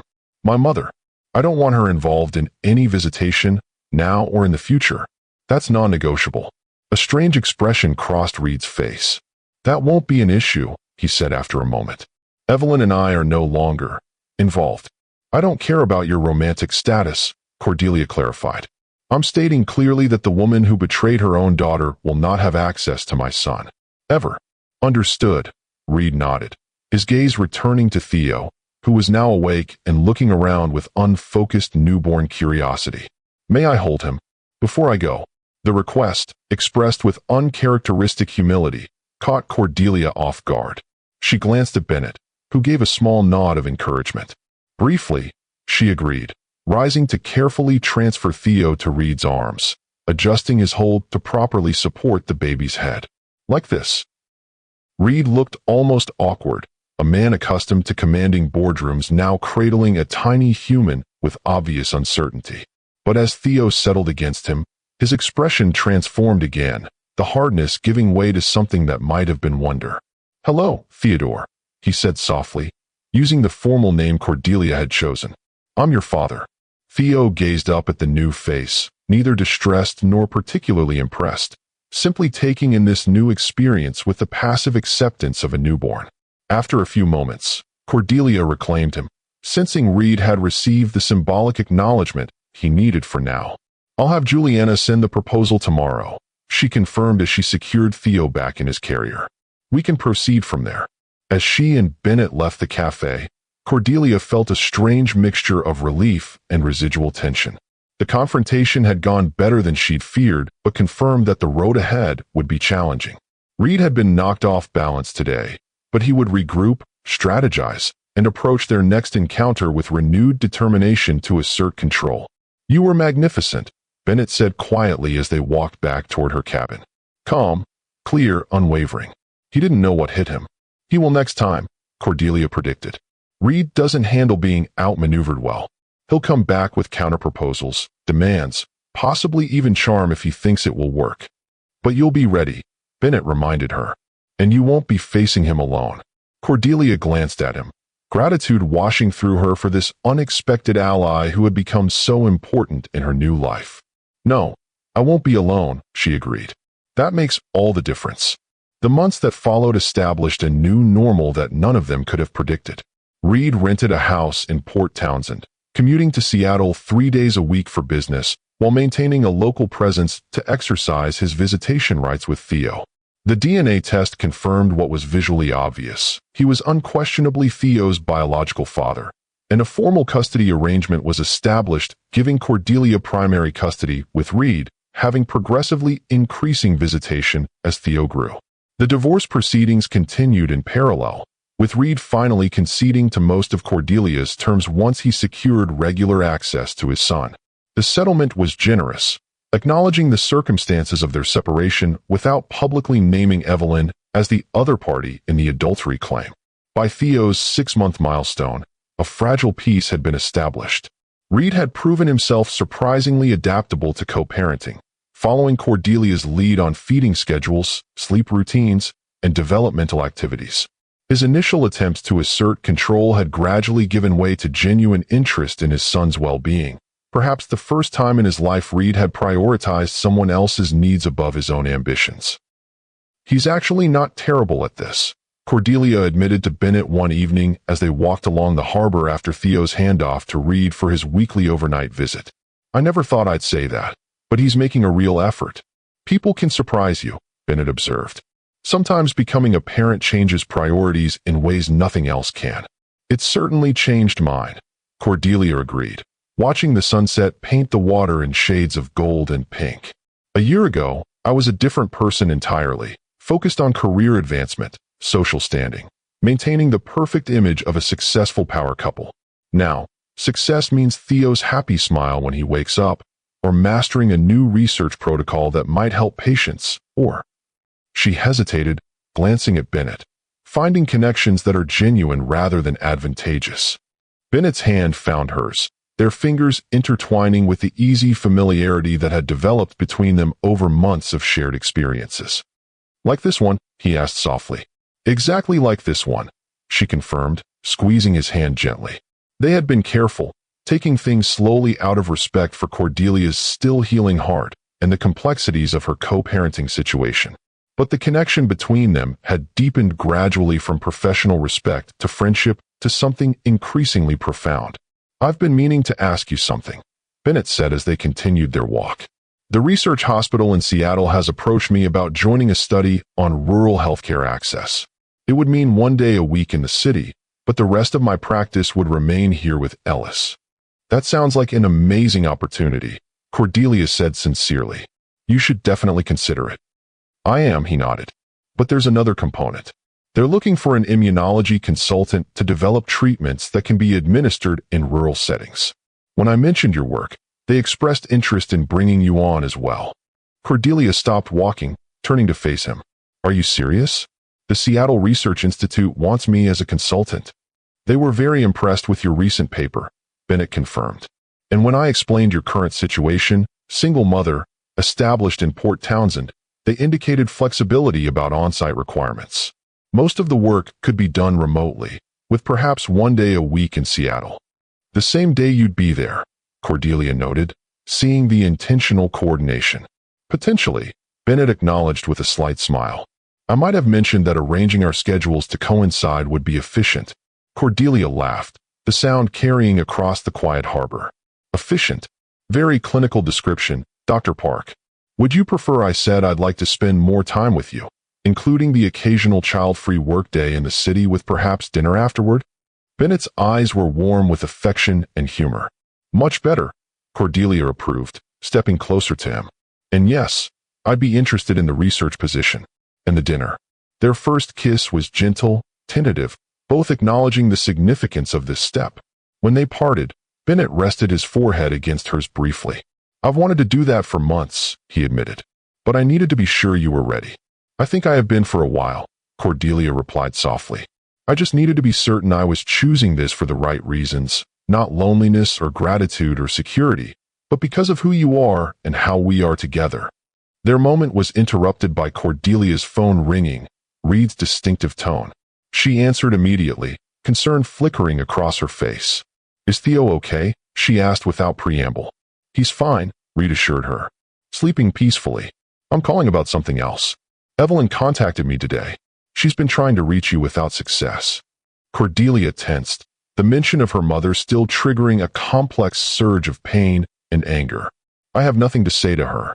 She's ill, Cordelia," Reed said, his voice uncharacteristically gentle. "Cancer. Advanced stage. She's starting treatment next week, but the prognosis isn't good." The news hit Cordelia like a physical blow, unexpected despite the complicated emotions surrounding her mother. I don't know what you expect me to do with that information, she managed finally. Nothing, Reed replied. I'm just passing it along, as she requested. What you do with it is entirely your decision. After ending the call, Cordelia stood silently, processing this new complication. Bennett waited patiently beside her, his hand a steady presence on her back. My mother is sick, she said finally. Cancer. Apparently serious. I'm sorry, Bennett said simply. Despite everything, that's difficult news to receive. Is it wrong that I don't know what to feel? Cordelia asked, genuinely uncertain. She betrayed me in the most profound way possible, continued a relationship with Reed after I left, made no attempt to apologize or explain. And yet she's still your mother, Bennett finished for her. The person who raised you, who was part of your life for decades before the betrayal. It's natural to have complicated feelings about this. What would you do? Cordelia asked, needing his perspective. Bennett considered the question seriously. I can't answer that for you. But I think you need to make a decision you can live with long-term. One that won't leave you with regrets when it's too late to change course. His wisdom, as always, cut through her confusion to the heart of the matter. Whatever she decided about her mother, it needed to come from a place of clarity rather than reactive emotion. I need time to think, she said finally, to decide what's best for me, for Theo, for our future. Take all the time you need, Bennett assured her. I'll be here, whatever you decide. In the weeks that followed, Cordelia carefully considered her options regarding her mother. She consulted with her therapist, discussed the situation hypothetically with Ellis, and spent long hours reflecting on what approach would bring healing rather than additional pain. Finally, on a crisp December morning, with Theo securely in Reed's care for his regular visitation, Cordelia made the drive to Seattle where her mother was undergoing treatment. The hospital was modern, expensive, the kind where wealthy patients receive the most advanced care available. Evelyn Hayes had always prioritized comfort and status, even in illness. Cordelia found her mother's private room easily, pausing in the doorway to observe the woman she hadn't seen in nearly a year. Evelyn looked shockingly diminished, her once vibrant figure thin beneath the hospital blankets, her carefully maintained blonde hair replaced by a silk scarf covering what Cordelia assumed was chemo-induced hair loss. But her elegant manicure remained, as did the designer robe draped over her hospital gown. Some habits persisted, even in crisis. Mother, Cordelia said quietly, announcing her presence. Evelyn's head turned sharply, her eyes widening in obvious surprise. Cordelia? You came.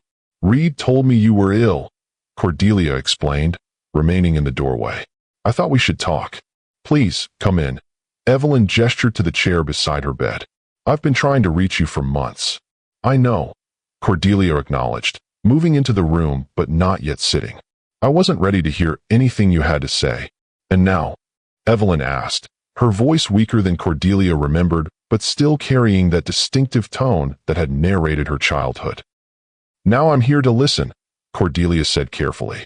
Not to forgive, not necessarily to reconcile, but to hear what you have to say while there's still time to say it. Evelyn nodded, accepting these terms. You look well, she observed. Motherhood suits you. It does, Cordelia agreed. Theo is thriving. He's the center of my world. Theo. Evelyn repeated the name. Reed mentioned you named him Theodore. It's a strong name. Dignified. He's a remarkable child, Cordelia said, unwilling to share more details about her son. But I didn't come to discuss Theo. I came to understand, if I can, how my mother could betray me the way you did. The directness seemed to catch Evelyn off guard, but she nodded again, accepting the confrontation. I've had a lot of time to think about that question, especially since the diagnosis. There's no justification, Cordelia. Nothing I can say that would make what I did acceptable. Try anyway, Cordelia instructed, finally taking the chair, but maintaining distance. I want to hear your thought process. Evelyn was quiet for a moment, seemingly gathering her thoughts. After your father died, I was lost. More than I let anyone see. Harold had been my whole world for 30 years. My identity was completely wrapped up in being his wife, your mother, the perfect corporate spouse. When he was gone, I had no idea who I was anymore. So you decided to become your daughter's husband's lover? Cordelia couldn't keep the bitter edge from her voice. That was your solution to an identity crisis? It wasn't planned, Evelyn insisted. When you and Reed got married, you both made me feel included, valued. Reed would consult me on business matters, ask my opinion about investments, things Harold had always handled. It made me feel relevant again, respected. That doesn't explain how consultations turned into an affair, Cordelia pressed. It happened gradually, Evelyn admitted. Late-night discussions after you were asleep or traveling for work. Confidences shared about his business concerns, my loneliness. Reed was attentive in a way I hadn't experienced since your father's early illness. And I was flattering to his ego, admiring, supportive, undemanding. Unlike me, Cordelia noted, the pieces falling into place. I challenged him, expected partnership rather than adoration. He resented that more than you knew, Evelyn confirmed. Reed needs admiration the way most people need air. Your success in your own field threatened him, though he'd never admit it. The insight into her former marriage might have been valuable a year earlier. Now, it merely confirmed what Cordelia had gradually realized on her own, that Reed had wanted a supportive accessory more than an equal partner. When did it become physical? She asked, needing the full timeline. 6 months before you found us, Evelyn admitted, her gaze dropping to her thin hands. After that charity gala for the children's hospital. You had to leave early for a work emergency. Reed was angry that you'd prioritized work over his event. I comforted him. The memory of that night came back sharply. An important research trial had shown unexpected complications, requiring Cordelia's immediate attention. Reed had been cold for days afterward, accusing her of embarrassing him by leaving his side during important networking opportunities. You comforted him, Cordelia repeated flatly. By sleeping with him. Yes, Evelyn acknowledged simply. It was unforgivable. A moment of weakness that became a pattern of betrayal. A pattern that continued even after I left, Cordelia pointed out. You moved into my house, appeared publicly with my husband, all while knowing I was pregnant with his child. I told myself you had abandoned him. Evelyn's voice was barely audible. That you'd overreacted, that eventually you'd come back, and we'd find some way to repair the damage. When months passed without word, Reed convinced me you wanted nothing to do with either of us, that we might as well find comfort in each other. Convenient rationalization, Cordelia observed coldly. Yes, Evelyn agreed, surprising Cordelia with her candor. I've had a lot of therapy since the diagnosis. Enough to recognize the self-deception I engaged in to justify my actions. She looked up, meeting Cordelia's gaze directly. I destroyed our relationship for temporary validation from a man who discarded me the moment he confirmed Theo's paternity. There's no excuse for that. Only profound regret. The admission hung in the air between them, stripped of justifications or deflections. Just the raw truth of a terrible choice and its irreversible consequences. When did it end with Reed? Cordelia asked, curious despite herself. The day he received legal confirmation that Theo was his son, Evelyn replied. He came home, packed his things, and informed me he was relocating to Washington State to be near his child. Said our arrangement had run its course. And you were surprised by this? Cordelia couldn't keep the incredulity from her voice. After watching how he treated me, I thought I was different, Evelyn admitted with a self-deprecating laugh that turned into a small cough. The eternal delusion of the other woman. I knew the patterns from watching him with you, but convinced myself they didn't apply to me. That I understood him better, supported him more effectively. Until you weren't useful anymore, Cordelia concluded. Exactly. Evelyn adjusted her position slightly, wincing with the movement.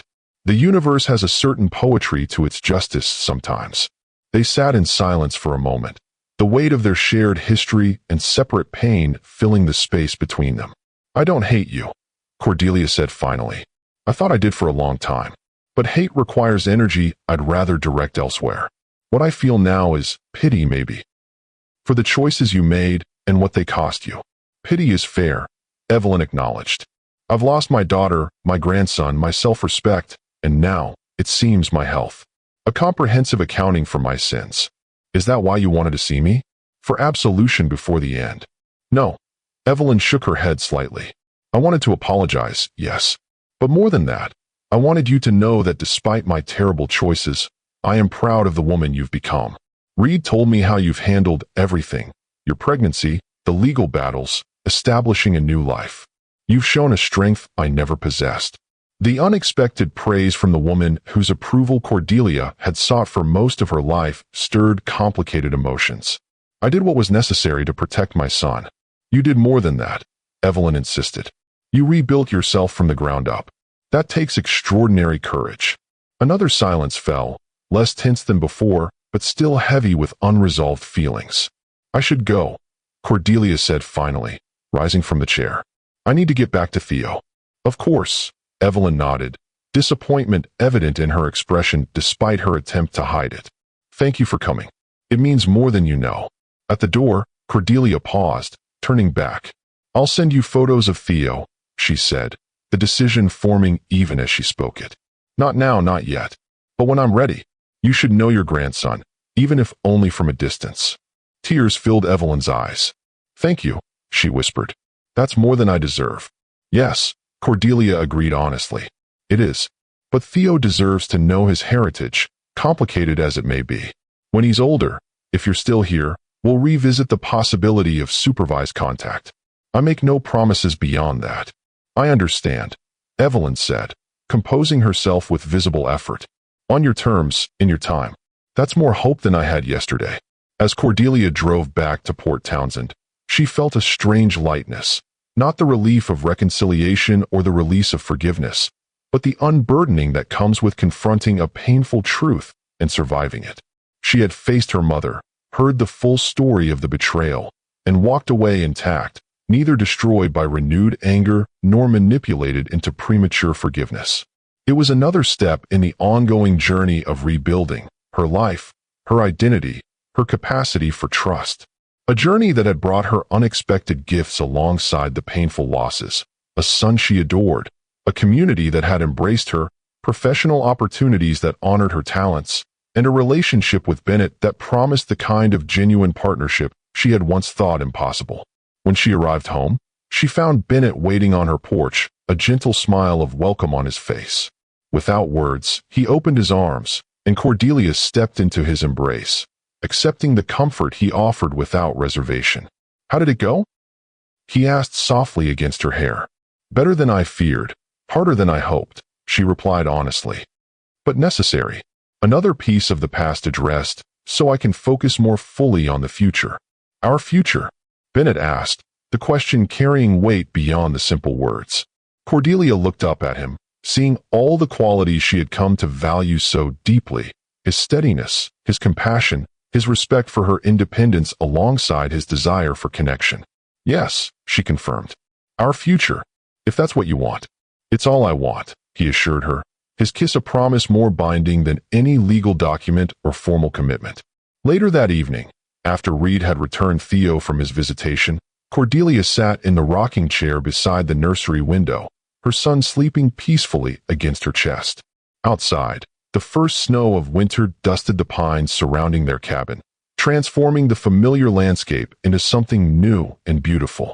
Like her life, Cordelia reflected, transformed by circumstances she hadn't chosen, reshaping pain into purpose, betrayal into strength, ending into beginning.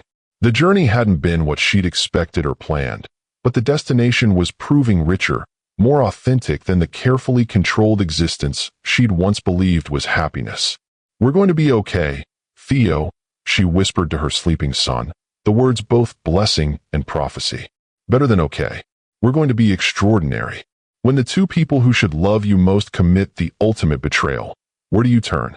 For Cordelia, the answer wasn't in revenge or bitterness, but in the courage to rebuild, to create something authentic from the ashes of what was lost.